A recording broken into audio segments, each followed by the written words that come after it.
What are the 5 things that you can do right now to raise your vibration and to live a conscious life? Today, we are doing something very interesting. We will look at the map of consciousness which was developed by David or Hawkins, and we will understand what he calls the levels in consciousness. And we will also understand the 3 gunas, the Tamasik, the Rajasik and the Satvik natures, which were explained by the ancient Indian philosophy. And through all this, we will come to the 5 things that you can do right now to instantly raise your energy and create a joyful, pleasant, conscious life for yourself. The Adhvaitha channel is about conscious living and conscious creation. Here we explore Vedanta and various ancient spiritual teachings from India to understand the nature of reality and to consciously create our lives. Coming to part 1, which is overcoming the Tamasik nature, which is forgiveness and letting go. Now, Tamas, Rajas and Sattva are 3 gunas, and the world is said to be made with these 3 gunas. And each and every one of us, within each of us, have these 3 gunas. At sometimes we feel lazy, we feel like we are in that tamasic vibration. We are sometimes attracted towards tamasic substances, food, etc.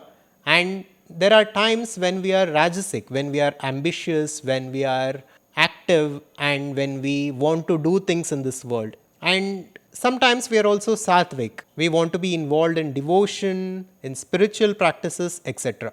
In each and every one of us, there are different amounts of these 3 gunas. And the goal is to move towards satvik nature and eventually transcend the satvik nature also to go beyond the 3 gunas. But the first thing that we'll have to discuss here is about the tamasic guna.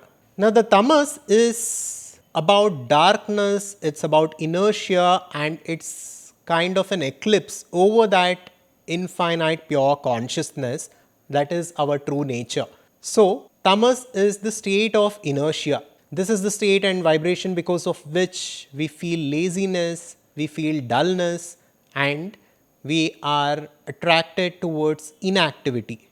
This is tamas. And here you also need to look at the map of consciousness by David Hawkins. If you look at the map, here you can see the levels at the bottom, which is shame, guilt, apathy, grief, fear, etc. These are tamasic vibrations. These are tamasic attributes. And the best way to overcome this is through absolute forgiveness and letting go. We should simply let go of these qualities.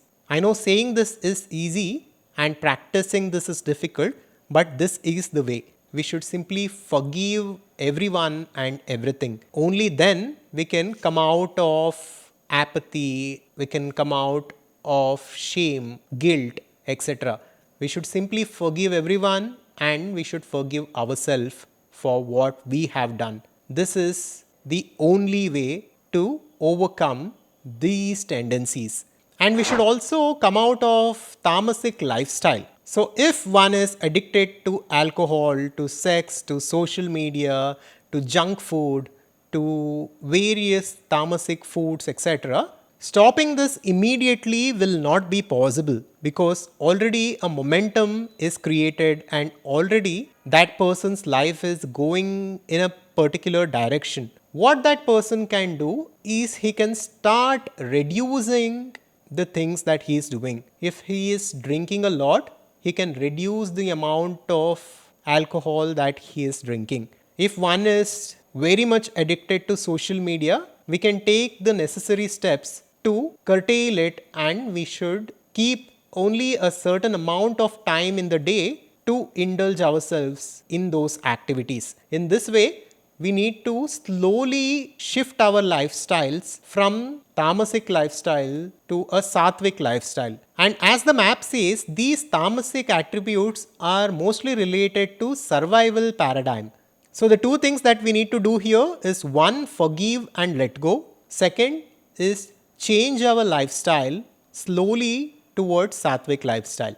In part 2, let us understand Rajasic nature and acceptance. If you look at the next part of the map, which is the middle part of the map, these are all the attributes relating to the Rajasic nature. This is all about pride, about courage, about willingness, about ambition, etc. These are all the qualities that are Rajasic in nature. Although they are not inherently very negative, we should also understand how to transcend them, because we should aim towards absolute freedom and we should aim towards an absolute conscious life. And the best way to do this is acceptance. We should simply accept what is as it is. We should accept our life, we should accept our goals, we should accept our desires and tendencies, and we should stop fighting them. And here, for the people who are mostly Rajasic in nature, we also need to learn about the nature of reality, about the nature of consciousness, about the teachings of Vedanta and Upanishads or any spiritual teachings.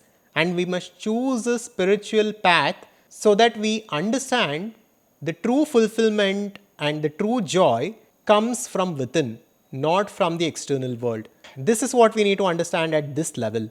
Here we also need to surround ourselves with positivity. We need to hang out with the right kind of people so that we move towards Satvik lifestyle.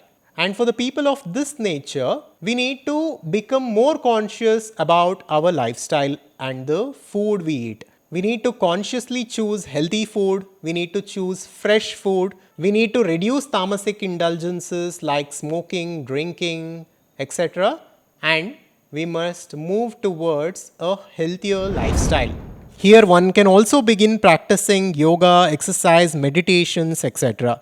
And the three things to do here at this level is: 1. Understand the nature of reality, nature of consciousness and conscious living. 2. Take care of the body and mind through a healthy lifestyle. And 3. Overcome negativity and be in joy. In part 3, let us understand moving towards a Satvik lifestyle, which is about love and peace. If you look at the map of consciousness, the top part is all about the Satvik nature. Peace, joy, love, reason, etc. All these are the attributes of a Satvik nature. And this is the ideal way of life.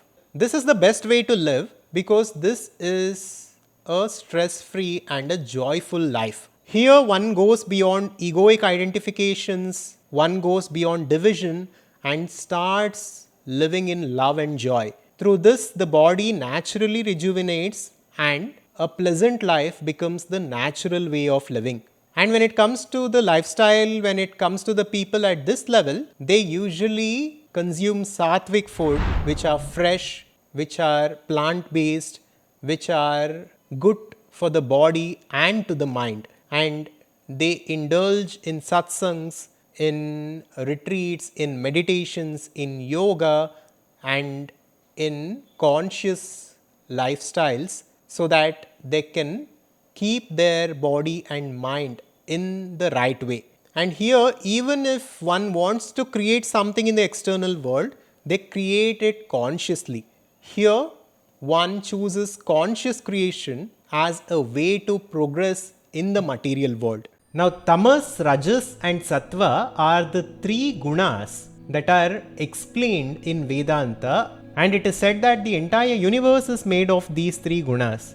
And like this, each and every one of us are made of these qualities. Tamas is inertia and sloth. It is about distorted perception. Under the influence of tamas, mind experiences distorted perception and has difficulty in accurately evaluating experiences. Here there is lack of clarity and direction in one's life. So the implications of tamas is behavior such as laziness, procrastination and preference for short-term pleasure without considering long-term consequences. Alcoholism, gambling, etc. are very good examples here.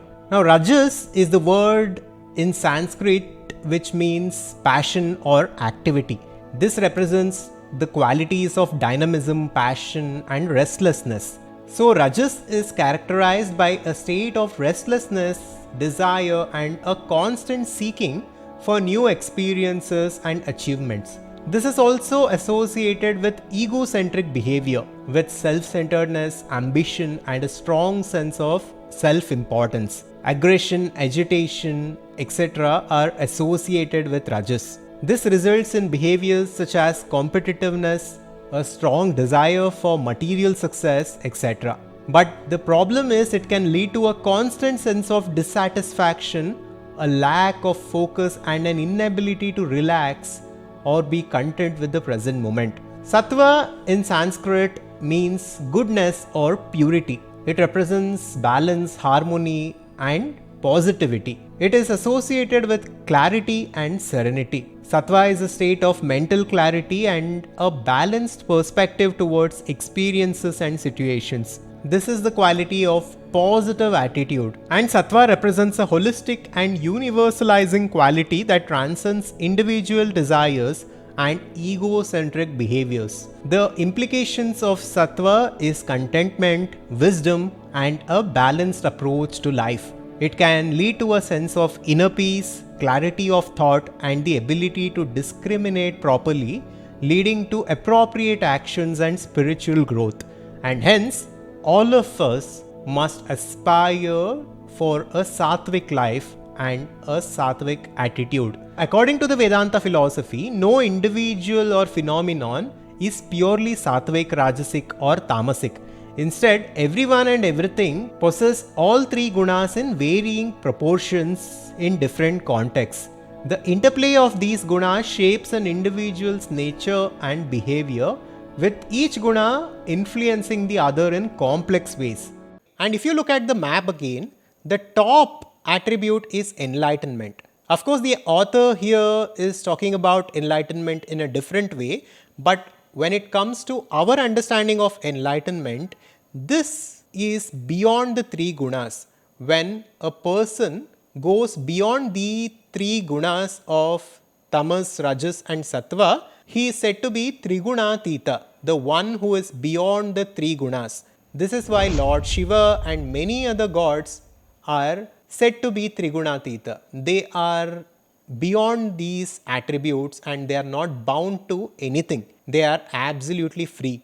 And an enlightened person is beyond these three gunas. And this should be the ultimate aim for each and every one of us. But first, before that, we should all aim for a Satvik nature and a Satvik lifestyle, because only then we can let go and go beyond the three gunas.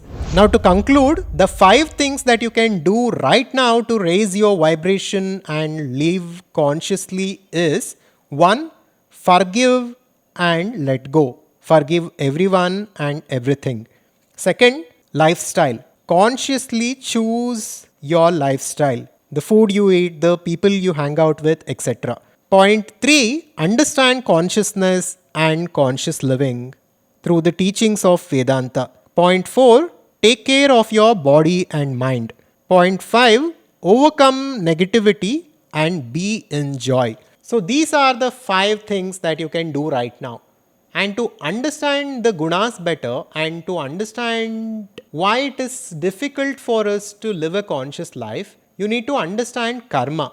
And we had made an extensive video on the 4 aspects of karma and how to master them and how we can come out of our karmic hold in order to create a conscious life. So to understand karma clearly, you can check out this video next. Thank you. Make sure to subscribe to our YouTube channel and I'll see you on the next one. If you liked the video, check out this next and make sure to subscribe to our YouTube channel for more content like this. Thank you and welcome to our community.